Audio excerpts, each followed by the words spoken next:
British सरकार दमन कर रही थी। पूना का एक मराठी युवक विष्णु गणेश पिंगले अमेरिका से कुछ सिखों को साथ लेकर वापस लौटा था। उसने पंजाब पहुंचकर पहले क्रांतिकारी संगठन तैयार किया और फिर उसने सरकारी खजाना लूटने, सरकारी इमारतों पर कब्जा करने और ऊंचे अधिकारियों को खत्म करने का बीड़ा उठाया। पूरी योजना के साथ जब ये कार्य होने जा रहा था, तभी ब्रिटिश सरकार ने गोरखा रेजिमेंट में अपने कुछ सैनिकों को भेजकर लगभग 5000 व्यक्तियों पर राजद्रोह का मुकदमा चलाकर जेल में डाल दिया। किसी संगठन के आदमी ने ही इसका भंडाफोड़ किया था। इस योजना को दफन कर दिया गया।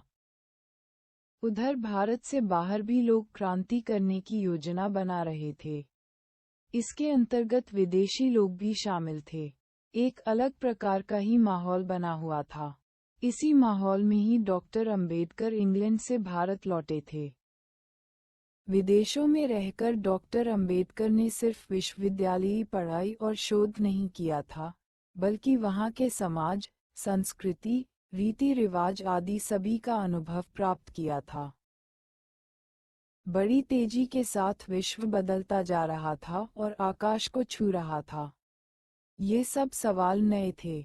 मानव व्यवहार में होने वाले परिवर्तन तथा नव अर्थव्यवस्था मूलक समाज की अच्छाइयों के डॉक्टर भीमराव अंबेडकर जर्जरित भारतीय समाज को उठाने के संदर्भ में प्रस्तुत करना चाहते थे।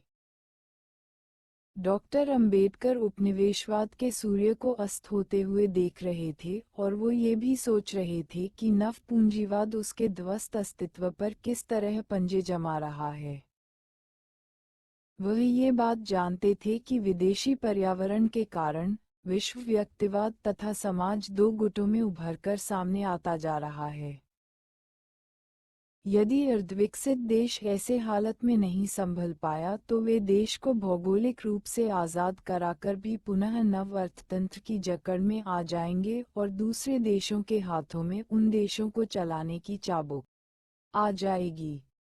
ध्रुवीकरण के पक्ष में जो राष्ट्र हैं वे इस मुगालते में है कि वे ही तमाम दुनिया के भाग्य विधाता बनने का श्रेय फिर हासिल कर लेंगे और स्थितियों को पुनः अपने पक्ष में मोड़कर शोषण चक्र को बदस्तूर कायम रखेंगे। उनके विचारों पर इसके अलावा पश्चिमी समाज के प्रजातांत्रिक मूल्यों का गहरा असर पड़ रहा था। शिक्षा के क्षेत्र में अंबेडकर कमोबेश रूप में तनुरूप व्यवस्था चाहते थे। नव मानव मूल्यों तथा जीवन के प्रत्येक स्वस्थ और मुक्त विवादों की स्थापना के लिए डॉक्टर अंबेडकर अपने आप को तैयार कर चुके थे। हिंदू समाज को उन्होंने विश्व के उत्तम समाज से संबद्ध करने का इरादा कर लिया था। दरअसल वे एक राष्ट्र के रूप में हिंदू समाज के बारे में सोच रहे थे। उनकी चिंता का विषय सिर्फ एक ही था कि हिंदू समाज क्यों जर्जरित हो रहा है। काफी सोच विचार के बाद उन्होंने फैसला किया कि तय तक किसी तरह की उन्नति संभव नहीं हो सकती जब तक हिंदू समाज भेदरहित नहीं हो जाता। उनकी कोशिश ज्यादातर यही थी कि इस दास्ता के जीवन से किसी प्रकार मुक्ति मिल जाए। इसके अंतर्गत उनका अंतर्राष्ट्रीय नजरिया काम कर रहा था। अंबेडकर राजतंत्र से ज्यादा लोकतंत्र को ज्यादा महत्वपूर्ण समझ रहे थे। ये बात उनकी समझ में विदेश जाने से पहले ही आ चुकी थी। विश्व में जाकर उन्होंने लोकतंत्र शासन को अच्छी तरह देखा और परखा। उन्होंने बराबर इस बात पर जोर दिया था कि लोकतंत्र एक देश में भी हमेशा एक जैसा नहीं रह सकता। क्रांति के पहले का लोकतंत्र क्रांति के बाद के लोकतंत्र जैसा ही था, यह कोई नहीं बता सकता था।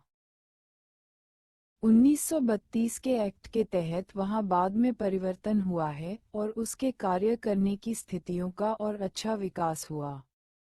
उनका यह मानना था कि लोकतंत्र का भी अपना उद्देश्य होता है। पुराने अंग्रेज डेमोक्रेसी का भी अपना उद्देश्य था, जो बाद की अंग्रेज डेमोक्रेसी से जुदा थी। राजा के हितों के लिए जहां प्राचीन डेमोक्रेसी थी, वहीं प्रजा के हितों के लिए आधुनिक लोकतंत्र कार्यरत है। जो साथ साथ लोकतंत्र प्रणाली चलती रहती है, यही वह परिवर्तन था। उन्होंने वाल्टर बेगहॉट की लोकतंत्र की परिभाषा को प्रस्तुत किया, जिसमें कहा गया, democracy is government by discussion. दूसरी परिभाषा अंबेडकर ने अब्राहम लिंकन की उस स्पीच से दी जो कि साउदर्न स्टेट्स की विजय के बाद गैरिसबर्ग स्पीच के नाम से प्रसिद्ध हुई। लोकतंत्र में सरकार जनता की होती है, जनता द्वारा होती है और जनता के लिए होती है। परंतु डॉक्टर अंबेडकर ने इस संबंध में अपने विचार इन परिभाषाओं से अलग दिए हैं। उन्होंने बताया कि उस स्वरूप और पद्धति की सरकार जिसके द्वारा बिना खून बहाए मानव जीवन के आर्थिक तथा सामाजिक क्षेत्र में क्रांतिकारी परिवर्तन हो, लोकतंत्र है। सामाजिक तथा आर्थिक क्षेत्र में हो रहे क्रांतिकारी परिवर्तन को जब जनता स्वीकार करने लगती है, तब समझ लेना चाहिए कि लोकतंत्र परीक्षा में सफल हो रहा है। अब्राहम लिंकन ने कहा है, house divided against it's can not stand.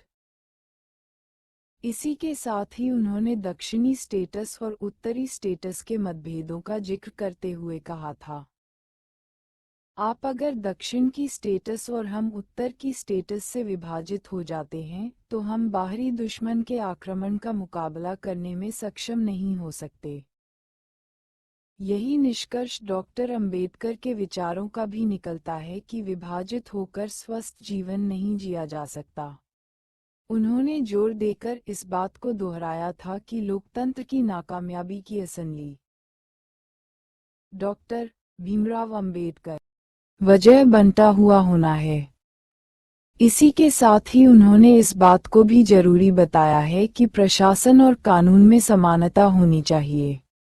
संसार के लोकतांत्रिक देशों के उदाहरणों से यह सिद्ध होता है कि लोकतंत्र वह पौधा नहीं है जिसे कहीं भी उगाया जा सकता है। उनके पास विदेशी जमीन के गहन अनुभव और प्रसंग थे, जिससे वे मौजूदा भारतीय समाज को उदात्तोन्मुख करना चाहते थे। विदेशी जीवन की असंगतियों और विपदाओं का कतई डॉक्टर अंबेडकर पर प्रभाव नहीं पड़ा था। उच्च शिक्षा प्राप्त करने जब वह विदेश गए थे, तब भी उनके मन में एक गुत्थी काम कर रही थी कि भारतीय जिंदगी कठिनाई व दुखों से परिपूर्ण है। वह उन्हीं दुखों को विदेश में जाकर दूर करने की चेष्टा कर रहे थे और योजना बना रहे थे। ये भी आश्चर्य की बात है कि वे एक राजनीतिज्ञ की जिंदगी गुजारने की अपेक्षा एक सामाजिक कार्यकर्ता का जीवन गुजारना ज्यादा पसंद करते थे। वे असमानताओं तथा असंगतियों के मूल में राजनीतिक कारणों को उतना महत्व नहीं देते थे जितना वे सामाजिक कार्यों को देते थे। वे पूर्ण रूप से एक समाज सुधारक थे। जहां कांग्रेस ने राजनीतिक पार्टी के रूप से एक सामाजिक संरचना के लिए राजनीति का अवलंबन किया था, वे मानते थे कि सामाजिक उत्थान के साथ साथ राजनीतिक उत्थान स्वतंत्र होने लगता है। इस दृष्टि से उन्होंने आर्थिक नीति को भी ज्यादा महत्व दिया था, क्योंकि उससे विदेशी समाज को अपने पुनरुत्थान में बड़ी जबरदस्त मदद मिली है। समाज के विघटन और संगठन में अर्थनीति भी अहम तरजीह रखती है। उसके मूल्य विदेश भ्रमण और वहां के जीवन से उन्हें प्राप्त हुए थे। उन्होंने इस नजरिए को भारत की तत्कालीन स्थिति को ध्यान में रखते हुए अपने ढंग से पेश किया था। विदेशी समाज तथा चिंतन के पीछे उनकी दृष्टि हमेशा भारतीय समाज के निकट समस्याओं के समाधान की तलाश में लगी होती थी, इस बात में कोई शक नहीं।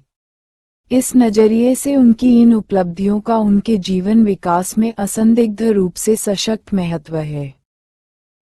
अंबेडकर करना तो बहुत कुछ चाहते थे, लेकिन बड़ौदा राज्य में 10 साल तक सेवा करना उनका एग्रीमेंट था। इसी शर्त पर उनको विदेश पढ़ाई के लिए आर्थिक सहायता दी गई थी। इसी वजह से वह मजबूर थे, इसका उल्लंघन वह नहीं कर सकते थे। वे बंबई से बड़ौदा के लिए रवाना हो गए। सन 1917 सितंबर माह में वे बड़ौदा आ गए। भारत आने से पहले ही उनके पास पत्र पहुंचा था, जिसमें लिखा गया था कि तुमने जिस प्रतिज्ञा पत्र पर हस्ताक्षर किए हैं, तुम्हें उसके अनुसार भारत आकर रियासत बड़ौदा की 10 साल तक सेवा करनी है, इसलिए पत्र पाते ही भारत आ जाओ। तब भीमराव ने बहुत सोचा, लेकिन आखिर वे इस नतीजे पर पहुंचे कि उन्हें भारत आना चाहिए और यह बहुत जरूरी है। महाराज गायकवाड़ ने उन पर बहुत उपकार किए थे। पढ़ाई बंद हो रही थी, इसका दुख अवश्य था, लेकिन कर्तव्य सबसे पहले है, उसे पूरा करना था। भीमराव ने भारत आकर सोच लिया था कि 10 साल तक रियासत बड़ौदा की सेवा करने के बाद वे फिर लंदन जाएंगे। वहां जाकर रुपये की समस्या पर थीसिस लिखेंगे और वकालत पढ़ेंगे। लंदन से आते समय उन्होंने अपनी सारी पुस्तकें जलपोत द्वारा मुंबई के लिए रवाना कर दी थीं। उन्होंने इसका ठेका एक बुक कंपनी से कर लिया था। किताबों का बीमा भी करवा दिया गया था ताकि वे सुरक्षित रहें। जब अंबेडकर मुंबई पहुंचे तो उन्हें मानसिक संतोष था। वे अपने घर पहुंचे। रामाबाई बहुत प्रसन्न थीं। परिवार के लोगों को खुशी हुई। सबको इस बात का पता हो गया, भीमराव की छात्रवृत्ति बंद हो गई है और वे 10 साल तक रियासत बड़ौदा की सेवा करेंगे। इसलिए मुंबई में न रहकर बड़ौदा में रहेंगे। रियासत से वेतन मिलेगा, घर का खर्च उसी